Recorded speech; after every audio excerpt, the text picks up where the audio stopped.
Allah insanları fərqli yaratdı və insanların fikirləri müxtəlifdir. Əgər 100 insanı bir yerə yığsaq, təbii ki, insanların düşüncələri müxtəlif olacaq.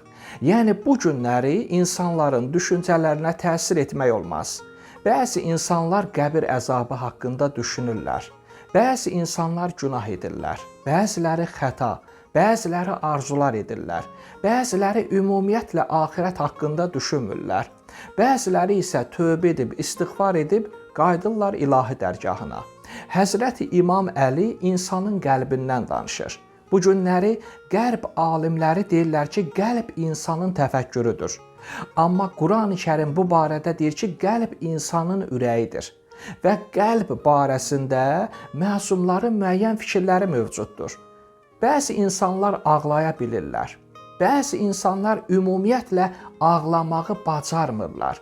Həzrəti İmam Əli deyir ki, gözdən yaş gəlməməsi ürəyin bərkiməsidir. Və ürəyin bərkiməsi günahların çox olmasıdır. Günahların çox olması isə uzun-uzadı arzulardır. Uzun-uzadı arzular ölümü unutmaqdır. Ölümü unutmaq dünya malına həris olmaqdır. Dünya malına həris olub aldanmaq bütün xətaların başlanması deməkdir. Və Həzrəti İmam Əli ən yaxın səhabələrindən biri idi Kumeyl. Ona tövsiyələrində deyir ki, əslində namaz qılıb, oruç tutmaq, ibadət etmək gözəl şeydir.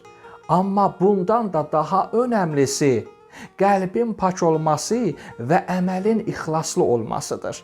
İnsanın həyatda gördüyü bütün işlər ixlasla olmalıdır. İnsan Allah üçün sevməlidir. Ona görə də ey Kumeyl, sənə tövsiyə edirəm. Mən də Allaha itayət edirəm və sənə də Allaha itayət etməyi tövsiyə edirəm.